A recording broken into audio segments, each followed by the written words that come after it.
hierarchically hyperbolic groups. So whenever you're ready, David. Okay, so first of all, let me start with thanking very much the organizer for organizing and for inviting me. I'm very happy to be invited to this conference for several reasons.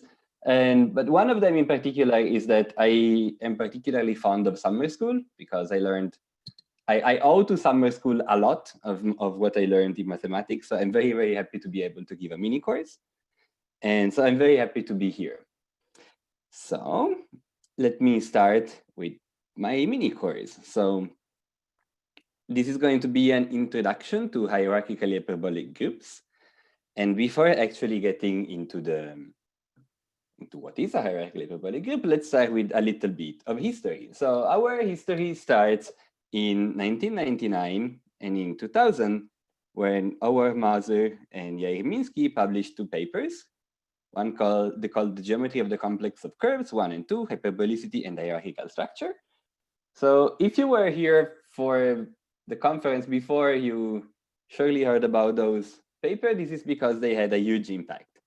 In Marissa's talk, a big part of Marissa's talk was based onto this paper. In some sense, when Radhika is going to talk about hyperbolic complexes for out FN, this sort of work is inspired, maybe not directly, but surely is influenced by the work of Mazur and Minsky. And if we want to have some sort of objective measure of impact, the easier way is to look at citations. And those two papers had an incredible number of citations. Like to have the primer of the mapping class group, which is the book on mapping class group, is about 580. So, and that's a book. Those are research papers.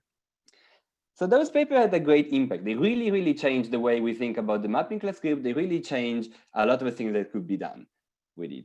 And so this is this bit of the story. So let's now get forward 14 years. When in 2013, three mathematicians, Jason Berstock, Mark Hagen, and Alessandro Sisto, realized that several techniques are not unique to the mapping class group. So they realized that actually what Mazur and Minsky did for the mapping class group actually just is not so special about the mapping class group. It's just a general fact of life that you can study groups using this sort of hierarchical technique. And so they defined hierarchical hyperbolic groups and hierarchical hyperbolic spaces, which for short will be HHGs and HHSs.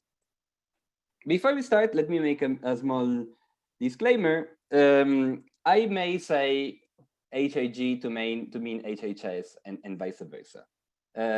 So please forgive me. I will try very much to say the correct word. If I don't, those two words are very similar, but always keep in the back of your mind that those two things are not exactly the same. Of course, this is a group and the other one is a space. But there are also some more subtle differences that in 99% of the cases are fine, but just keep in the back of your mind that they are not exactly the same thing. This is going to be elaborated further on. Okay, so this is what I'm going to talk about. I'm going to tell you about hierarchically hyperbolic spaces and groups. And here is the structure of the mini course. So today, I'm going to talk, the first thing I'm going to do is I'm going to ask the question, why is it a good idea to study hierarchical hyperbolic groups? So I'm trying to answer this question by giving results. So by showing you what can you do with this class. And in particular, this part is going to be a survey. So for the day of today is going to be extremely hand wavy. And I apologize for this, but I think that being precise would just be pointless because we just need to introduce a lot of definition, which will never return in the mini course. And so today is going to be a survey trying to answer why do we want to study hierarchical hyperbolic space. This is going to take the majority of the time of today. And then afterwards, we will have probably like 10 minutes left and we will start answering to build the intuition of what is an HHS or an HIG. Okay, and this is for today. Then tomorrow we are going to continue with the intuition, and then into E. And then we are going to define hierarchically hyperbolic groups and spaces. And now you may ask yourself, like, what? We're going to talk for 1 hour today and part of tomorrow and about those class, and you're not even going to tell us what they are? And the answer is exactly. This is precisely what I'm going to do. The reason is that this theory is inspired by the Maser-Minsky machinery. So this is not difficult in absolute sense, but it's a lot to chew. So if you see the definition now, probably you would just be, okay, right, I close my computer and I'm going to do something more productive than listen to this. So my goal is to try first to build some sort of motivation and some intuition, so that when we are going to look at the definition, which also we're not going to look at completely, just to skim through the definition, you're going to be like, okay, I understand vaguely why this sort of thing appears here and what does it mean. And that's the goal, okay? And then the last day, so the last day, first day, there is some buffer because I suspect that the definition may take longer than 1 day. But then if we are done with the buffer, the goal is to try to use hierarchical hyperbolic space to prove something. Okay, something. And what I'm trying to prove, I'm trying to prove some parts of the proof that hierarchical hyperbolic space have uniform exponential growth. Exponential growth. I chose this proof, well, because first I think it's interesting, but also because it's really a case in which the journey is much more important than the end. Like, I don't really care to show you that those groups have uniform exponential growth. I want to show you how you prove stuff. How do you use those axioms to get something out of them? Okay, so this is the structure of the mini course. So let's start with the first question. Why consider hierarchical hyperbolic groups? Well, we all know that introducing a class of groups, so in mathematics, introducing a class of group,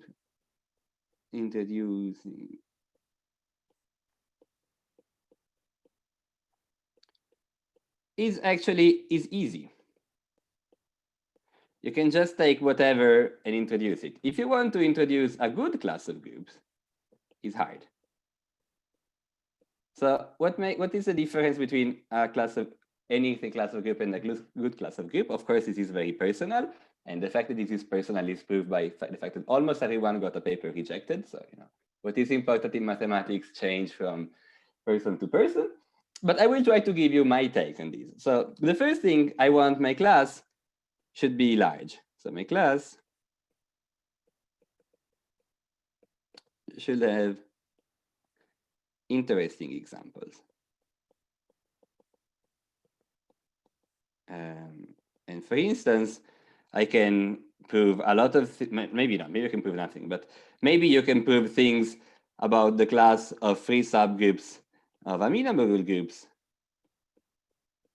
but this class is empty. So you can prove excellent. There is a story of someone that proved excellent theorem about a class of groups, and then turns out the class was empty, and this person failed his PhD, which is a very sad story. So make sure that your class of group contains at least something. Oh, empty now, but yeah.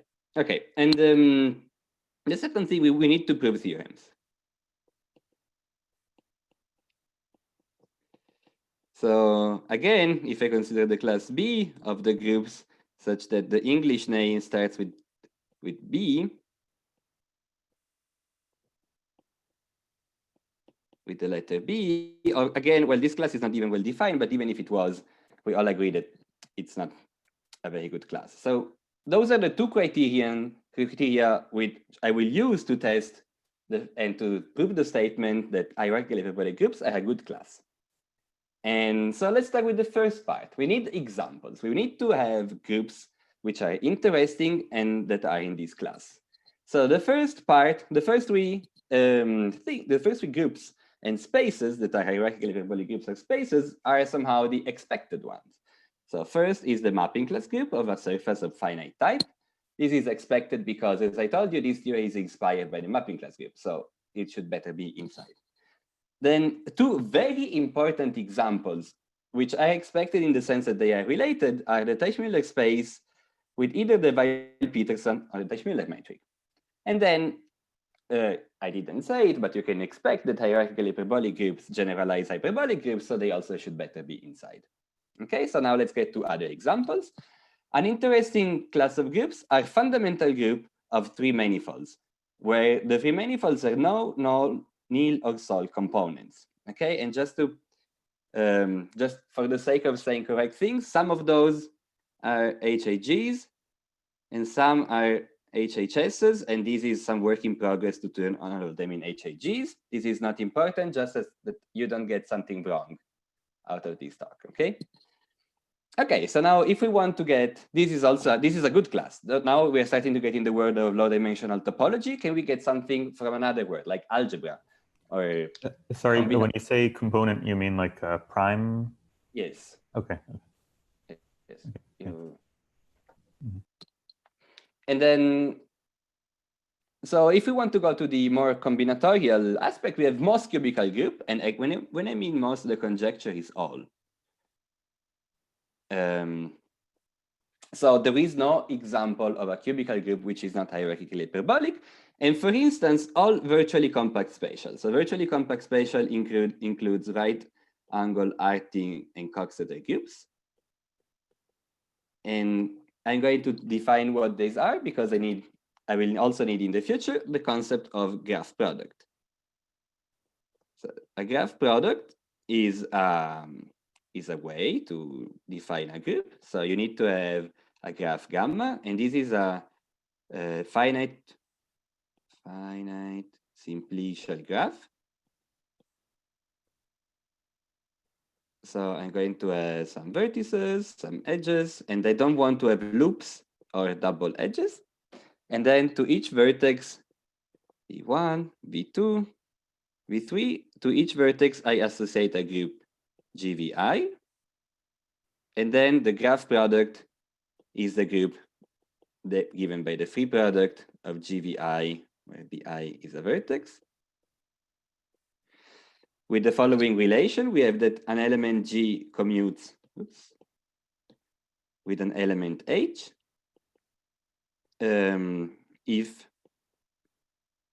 G is in GV1, VI, H is in GVJ, and we have an edge between VI and VJ. So this is some sort of interpolation between free groups and abelian groups. So if I have a complete graph where all the vertices are Z, this is a product.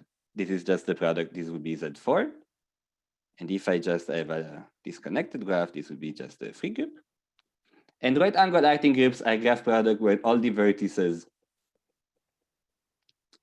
are Z, and right angle Coxeter groups, the vertices are Z mod over 2Z. Okay, so last thing that I need to say, all that I told you right now is due to Bergstock, Huygens, and Sister, which are the three mathematicians that were in the slide. And the majority of the theory is due to them. Okay, so now let me give you, so now since Rayleigh talked about graph of groups, if I take the fundamental group of a graph of group, that has hyperbolic vertices and two added edges, this is a hierarchical hyperbolic if and only if it does not contain a distorted cyclic subgroup. So this is a cyclic subgroup A inside of G, such that the map that goes from Z to G that associate ends to A into A to the N is not a quasi-axiomatic embedding. So you could contain like free abelian subgroups and like Klein-Bottle subgroups, but you can't contain BS like higher things. Right, exactly. Yes, those graph of group. This is due to Bruno Robbio and myself. And now other example. So a consequence of this, if I have the amalgamation of two hyperbolic group over a two-ended subgroup, this is always hierarchical hyperbolic.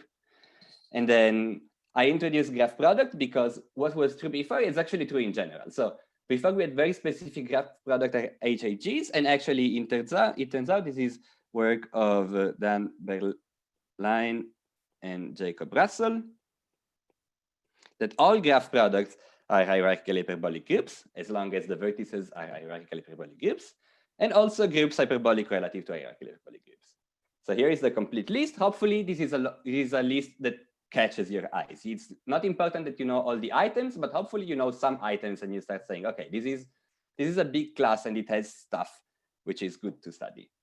And so now let me address the second part, which is we need a good class. Now we need theorems.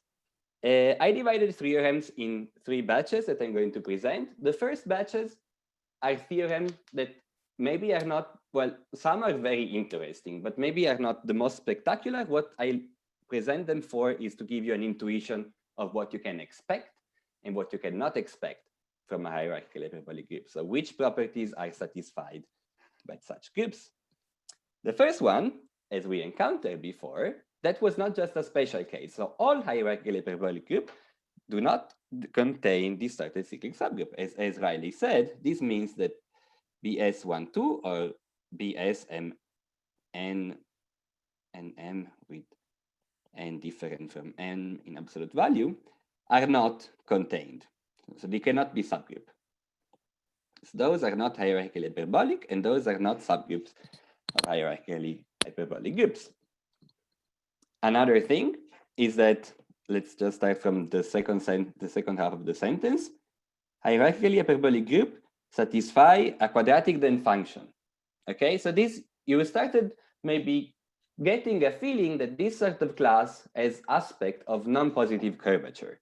So because if we have curvature, positive curvature, we start getting bigger and bigger than function. So for instance, as a consequence, we have that out of n that Radhika was talking about is not for hierarchical hyperbolic. Well, HIG is not HIG. And just to be sure, we need to have n bigger or equal 3, otherwise it's hyperbolic group out of 2. Okay, and now maybe you can ask, okay, so what's an interesting group which has quadratic then function? So what about SLNZ? So it's a paper of Robert Young that this has quadratic then function.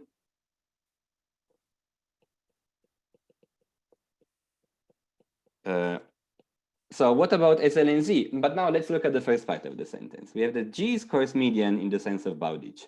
So it doesn't, maybe it doesn't matter what it means, but there is a paper of Attel that tells us that SLNZ is not coarse median.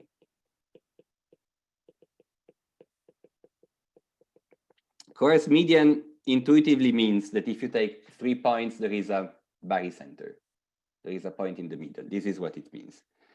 And so this tells us that, oh, out of n is not HIG, SLNZ is not HIG. Okay? So what about another group that was mentioned at some point is the Thompson group. What about the Thompson group? And the Thompson group has infinite asymptotic dimension.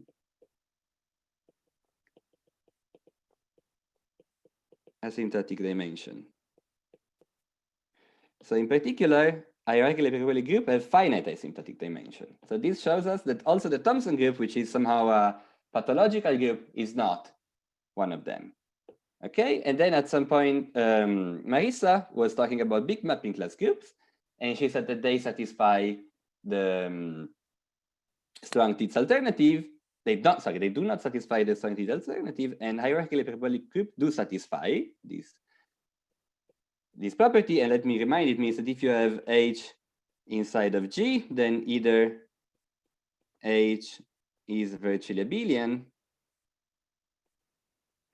or H has a free subgroup. And also someone, since we were talking about this in Gestalt group, HIGs are finitely presented. So should be a singular sentence, is finitely .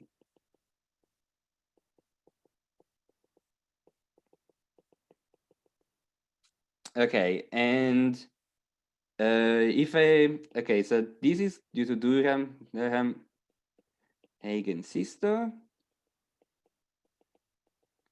And so is this one. And so is this one. And this one is due to Bergstock eigensister, which are the original three. And I also think this one, I did not check it, but I'm fairly sure it's also the three of them. Okay, so I gave you some, let's stay here. I gave you some possible intuition of what you can expect or what you cannot expect from this class. But now let's ask a harder question. So why is this class good? So we want to have something. We want to prove some theorems that are good. And you may say, well, this class really starts from the mapping class group, and it takes the tools from the mapping class group, and it uses them with other classes, such as cubical groups and such. So maybe we can use it to solve some conjecture for cubical groups, but it's unlikely that we can solve some conjecture for the mapping class group. Well, that's not the case. It turns out that you can use like hierarchical hyperbolic space were used to solve two big open conjecture about the mapping class group. The first one is slightly technical, but I will tell you is that if I have a hierarchical hyperbolic group, then every top dimensional quasi-flat is at bounded distance from a union of standard orthants. It does not really matter to parse all the words. The important bit is that quasi-flats. Oh, let me remind you what is a quasi-flat. A quasi-flat is a quasi-isometrically embedded copy Zn inside of your group. Okay, and top dimensional means that you may have values Zn and Zm. And first, this is secretly telling you that there is a maximum of those embedding. And you say, okay, now I take that maximum. And those embedding, they all need to be at standard union from a standard one. A finite union from a bounded union, bounded distance from a standard one. So quasi-flats are the expected one. This is really what it says. And this was a question of Farb, for the mapping class group, and a question of Brock for the Teichmüller space with the Weil-Peterson metric. Okay, so it was used to really solve conjecture about mapping class group. And another one, this is a work in progress. People, sorry. This one is again Bergstock-Hagen-Sister. And this that I'm going to tell you is about work in progress of Darham, Minsky, and Sister. Is that if G admits a BBF coloring, this is technical condition, then G admits a quasi-geodesic bicombing. And it turns out that this implies that mapping class group has a quasi-geodesic bicombing. I will not go into the details of what it is. It basically means that you can take any 2 points and choose a preferred geodesic, quasi-geodesic between them, such that this assignment is coherent in some sense. Davide, are the standard quasi-flats in, say, the mapping class group, are those the ones corresponding to like free abelian subgroups of the mapping class group? Right. So yes, but it's the union of them. So the idea is that a quasi-flat may look like this. You may have a bit here, a bit here, a bit here, a bit here. So like each of those things may be done by 2 Dehn twists. Like each of those Dehn twists makes a mix of a flat, and they all come together to make a flat. Yes, like okay. The short answer to your question is yes, but it's not quite. They are not just the abelian subgroups. Okay. There is a little bit of technicality, but are the expected one, like are the one you can expect. That's the whole point. Okay, so here I gave you this is just the precise statement. So just because I don't want to write anything which is not too much wrong, but this is really what we were going for. The mapping class group has a quasi-geodesic bicombing. And those are 2 big open questions. Okay, and now let me do some shameless advertisement, as I admit here. Those are theorems of myself. This is the exponential growth I was telling you about. If G is a virtually torsion-free group, then either G has uniform exponential growth, or there exists some space E such that G is quasi-isometric to this product. So either you have uniform exponential growth, or you have a up to quasi-isometric product structure. And then, well, this was due to Caroline Abbott, Thomas Ing, and myself, and then 2 other theorems that are due to Jacob Russell, and Tran, and myself. The first one is that if you have 2 stable subgroups, so stable subgroup is a special type of subgroup that in some sense are the analogues of quasi-convex of hyperbolic spaces, but in some sense. Then there are conditions that tells you that the subgroup generated by H and K is actually the amalgamated product. So we know that the amalgamated product is a push out. So since we talked about category theory, I also can do category theory. So there is the universal property that tells me that there is always a map. This is always true. There is always a surjection from the push out to from the amalgamated product to this subgroup. And the theorem is really that this is an injection for a hierarchical hyperbolic group. And another one is that a finite family of subgroups is hyperbolically embedded. And this is a generalization of relative hyperbolicity if and only if is a family of almost malnormal, strongly quasi-convex subgroups. The idea, so this is if and only if this condition is always true. So what is on the right is a weak condition. What is on the left is a strong condition. And again, we show that in the particular setting of hierarchical hyperbolic groups, those 2 things are equivalent. Okay, so end of advertisement. So hopefully, by this time, I managed to convince you that hierarchical hyperbolic groups are not a bad class, are an interesting class to study. And then from what I said, maybe we can say that, okay, great, hierarchical hyperbolic groups, what are they? They are groups that can be studied with techniques a la Maser and Minsky.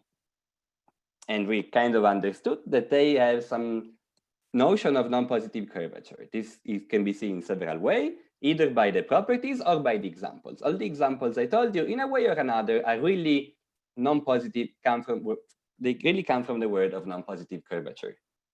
And yes, so now are there questions? Sorry, now it's a good moment. I didn't read the chat. Are there questions that I should answer? No. Well, there was a question. I can't remember if this was answered, but what is a standard orthant? I don't want to answer this question.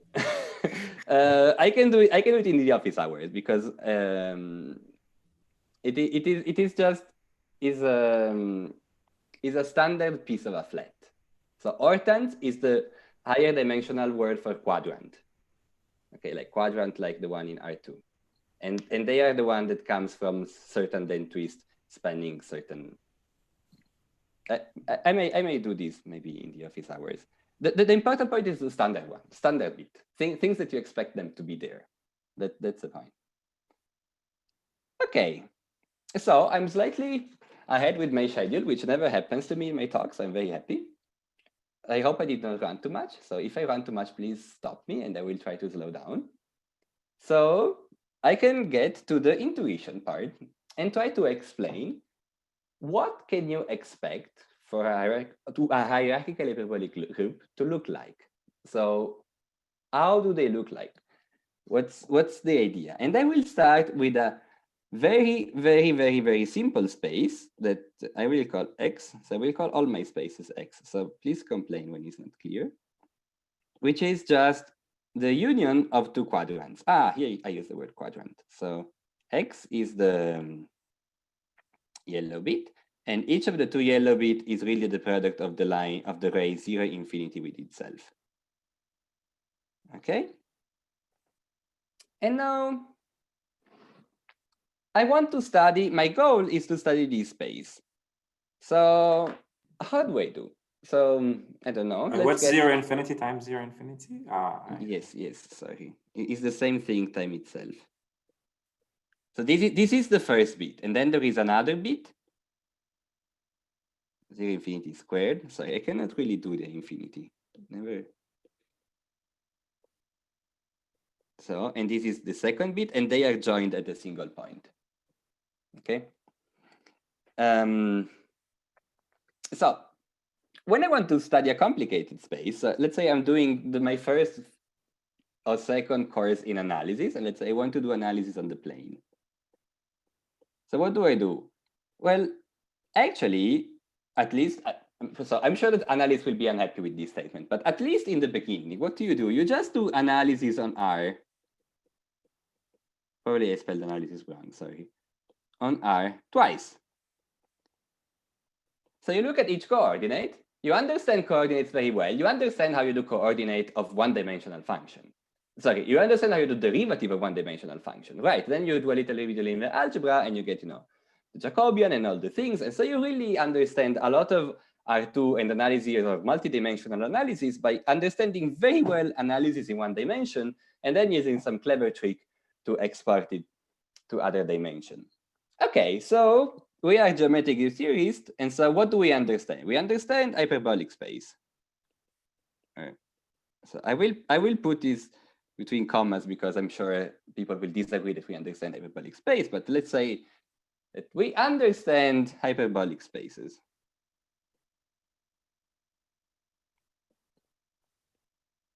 Great, so what can we do? But wait.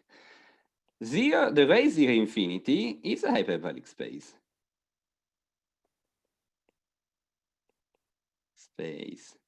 Great. So what can we do? Well, let's just copy the same idea and let's do coordinates. Okay. So if I now want to take some coordinates to study my space X, I will take those 4 axes that I'm going to give them different colors. And they're going to call those 4 axes A, B, C, and D. Okay, so each between A, B, C, and D, I really think that it is the ray 0 infinity. Good. And now, what do? Let's say that I have a point here, P, and well, I take coordinates. So I will project P over A, and this gives me a number, PA, or a point of the space. I project here, I get PB, which again is point of PP, and here those two are going to be the same. PC is going to coincide with PD. Great. So what did they do? Well, basically, what did they just define? I defined a map from X to the product A times B times C times D. That, well, that's the obvious thing, that associate P to what is in the picture. PA, comma, PP, comma, PC, comma, PD. And if you look a little bit, maybe if you stare at this picture long enough, this map is injective. Great. We have a nice map, but now maybe I'm not very happy because let's say that I want to do the other way around. So let's say that I have a tuple, A, comma, B, comma, B, comma, that one, A, comma, B, comma, C, comma, D, inside the product. The question is this tuple actually inside the image of my space X? How do I determine this? So now we are looking at the subspace of a product. So we talked about the first course in analysis. Now let's first talk about linear algebra. So one of the linear algebra is great for so many reasons, but one of the reasons for which linear algebra is great is that when you look at subspace, a vector subspace, you can describe them by equation. So you have a small, compact, efficient description of a complicated space. And can we do something similar? Can we describe the points of the image of X inside this product of the 4 axes in an efficient way? And the answer is yes. So let's first do a non-example. So I will take the following point. Let's say this is small a, this is small b, this is small c, and this is small d. And the question is, so this a, comma b, comma c, comma d is a tuple in the coordinate of the first axis. But does this point come from a point of x? And the answer is no. And why is the answer no? Well, because let's say that there was some q that such that the projection of q was this tuple. Well, if q was inside here, then a and b needed to be 0. If q was inside here, then c of d needed to be 0. And if you think a bit, that's it. That's the description. So I can say that pi of x is the space of tuples a, comma b, comma c, comma d, such that either ab or cd are equal to 0, 0. Great. So what did I do? We had this space that was kind of, actually was not very complicated, but maybe it was not either elementary. It was elementary, but okay, whatever. And we had a projection from this space to a product of hyperbolic spaces.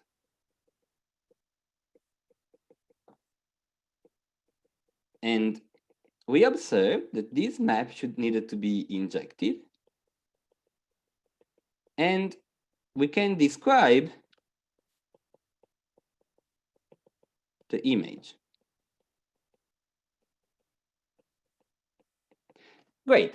This is very much a lot of what the definition of a hierarchical hyperbolic space is. The problem is that this part is unreasonably complicated to actually write down in formal notation. Okay? But just so that since we are looking at the future, we know where we stand, and this is where we are going to go. This is kind of the point. Very good. So this is very nifty, but then why is this description even good? Okay, so we want to do something with the description. If you remember, in the mapping class group, we had a distance formula. Okay, and what is the distance formula? Now I'm going to write it in abstract term. So for me, a distance formula is something like this. I will have the distance in my original space between 2 points. And I want this quantity to be comparable to the following. I want to have some sort of subspaces in some sort of set, whatever. So this is just a set. And I want to take the distance of the projection, let me just write it, distance of those 2 points in each of the subspaces. And now, okay. And now with this, I really mean the projection of y of A and the projection of y of B. And this symbol really means that I should really put some constant. It should be, there should be k epsilon, and remind you that A is k epsilon comparable to B. Didn't write it in a good spot.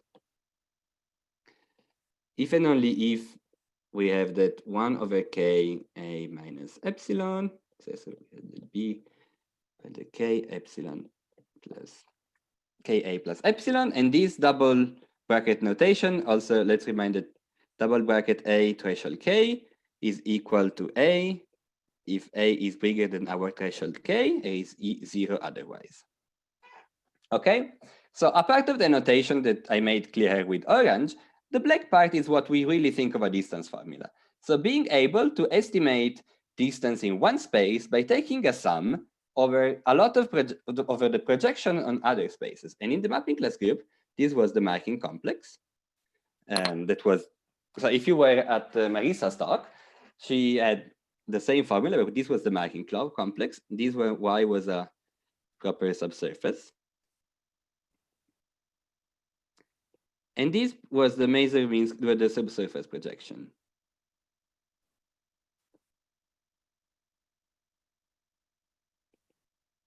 Okay, great. So we have a distance formula. Can we have a distance formula for our space X? let me draw it again. And let us remind that this is A, this is B, this is C, this is D. And well, the first question we need to ask, well, what does it mean? What's the distance even in this space X, right? I just gave you this space, but I never really described what's the distance. And so this may cause some confusion, so let me be clear. I really mean that I want to equip, so I equip each product of array with itself with the product metric.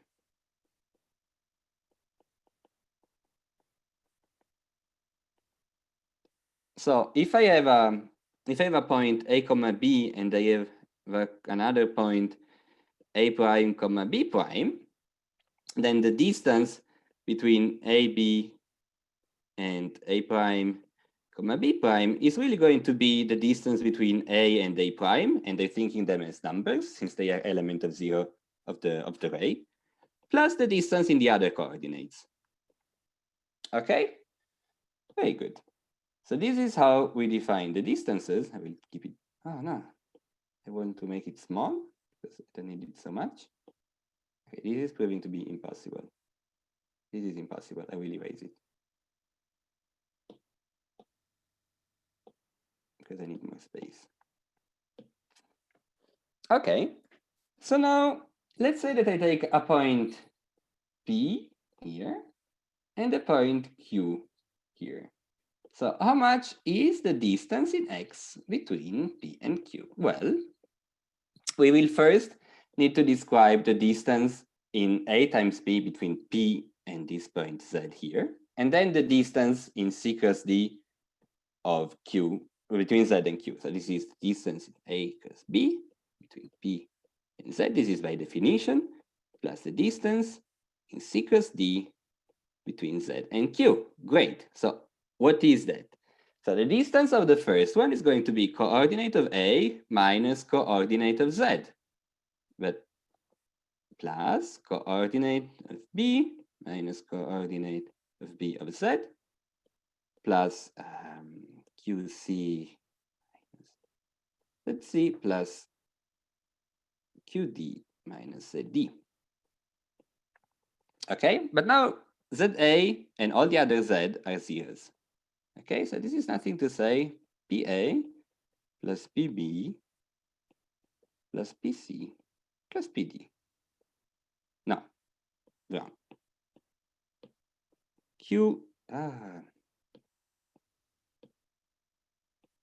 QC plus QD. Okay, right? Very well. Now let's try to have a distance formula. Okay, so if I want to have a distance formula, I need to have the sum of U in ABCD between the distance in U of PU, QU. Okay, what is this? This is the distance in A between PA and QA. The distance in B, PB, and QB, dot, dot, dot, dot. And now I'm sure that I don't have to do all the computation. I hope that you see that this is PA plus PB plus QC plus QD. So this bit here is actually equal to this bit here. Okay, so those two, they're just exactly equal. Wait, is So this is the L1 metric, not the product metric? This is, yeah. Is the product metric another thing? So I meant with the product metric, I mean the sum of the difference in each coordinate.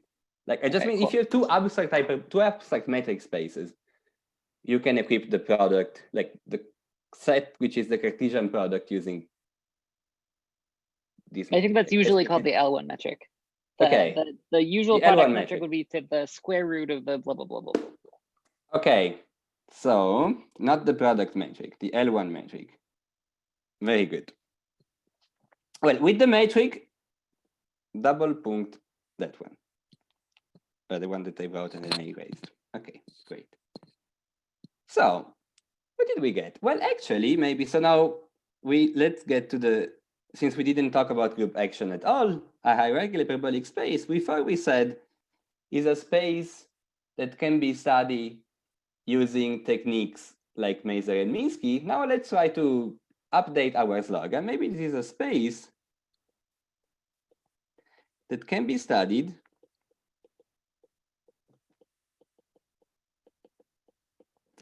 using a distance formula.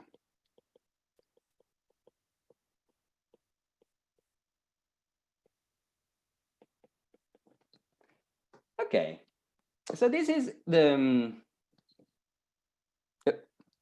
spoiler. This is what is the philosophy that we are going to adopt.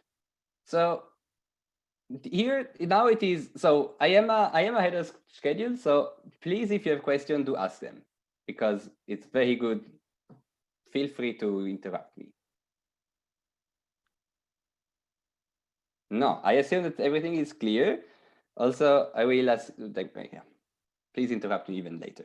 Okay, so now we will look at a new space, okay? A more complicated space, which is going to send, and we try to study using exactly the same philosophy. So we want to have a coordinate system, we want to have projections, and then there are those two things. One is the distance formula, and one is what I said is the description of the image of the space in the product of the coordinates.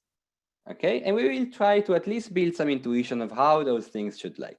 So the spaces I'm going to consider, which is going to be called X again, so apologies, but if I try to call it something else, I will just keep calling it X, is the universal cover of this space, which I also think as the group Z square free product with Z, which I also, like the Cayley graph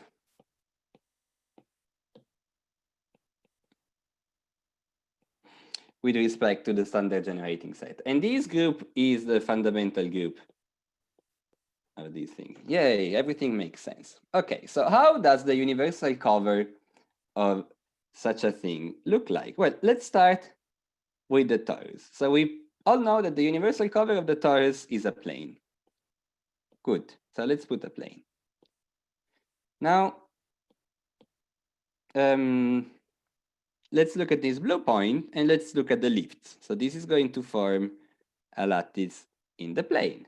Great, and so for each of those lattice points, we will need to see an incoming and an outcoming edge coming from the purple bit. Okay, so this is going to be the purple. And then for each of the purple, we are going to see another copy of the universal cover of the torus. And the important thing in all of these things happens in a tree-like fashion.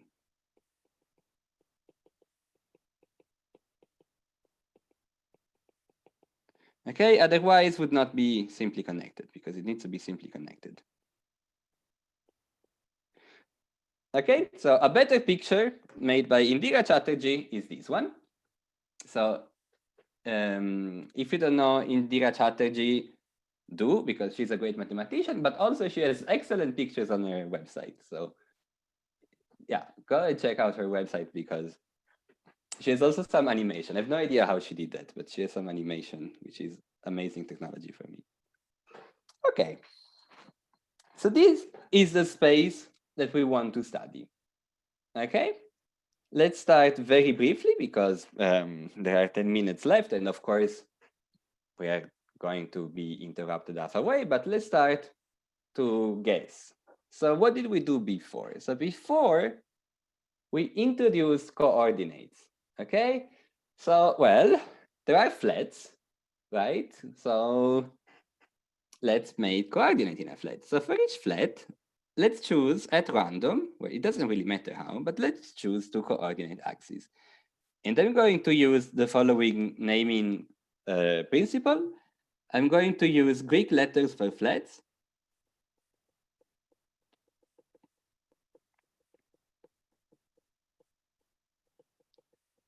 And then giving a flat alpha, I'm going to have two axes and they're going to call V alpha for vertical axis and H alpha for horizontal axis. So this is going to be beta, and then I'm going to have V beta and H beta, and so on, okay? And so how do we do the projection? Well, let's think first of, let's say that I have a point here, P, and I want to project P on the various axes. Well, since this is a flat, it's kind of clear what should be the projection of P onto those two. Okay, great. That we know how to do. But now, what should be the projection of P onto those two here? This is a harder question. So, well, it's harder, but it's not very hard. What do? We just we go from P, we go to here in the shortest way possible, not as I drawn it. Then you go up, you arrive where these black line intersect the flat beta, and then you project one here and one here, and you get your coordinates. Great. But what would happen if I would have taken this point Q here? Well, the projection of Q on the flat in which Q is going to be different, because this is going to be Q H alpha and this is going to be Q V alpha. But the projection of Q, I want another gray. Let's use this one. The projection of Q onto the flat beta are going to be exactly the same. So what did we learn? We learned that P and Q will have the same projection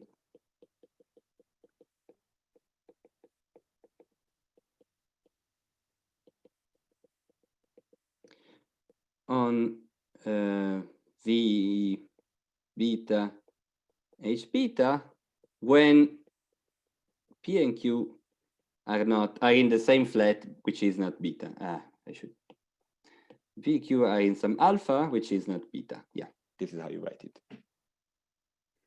Okay. You don't need the alpha part, right? You just need them not to be in beta.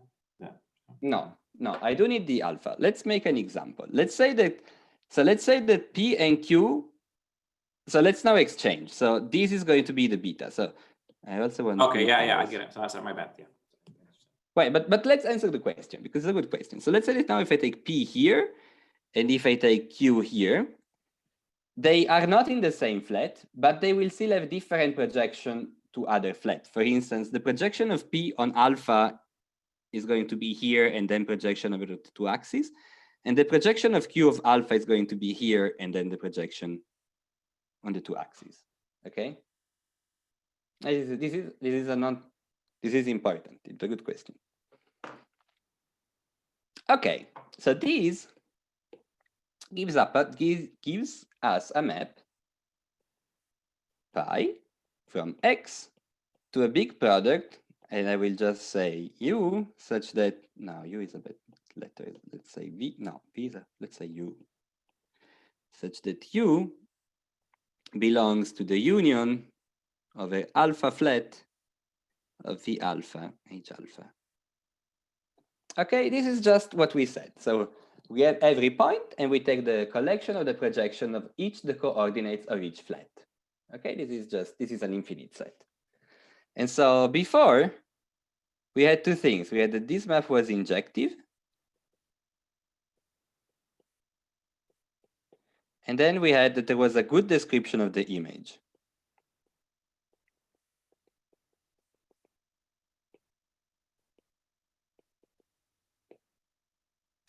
Is it going to be true or not?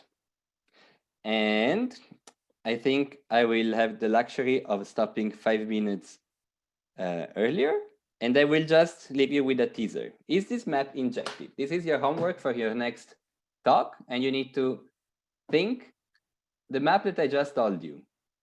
And please ask me to repeat if you want me to repeat. Is it going to be injective, or at least injective for a geometric theory, which means with a reasonable bounded finite kernel? And I thank you very much for your attention.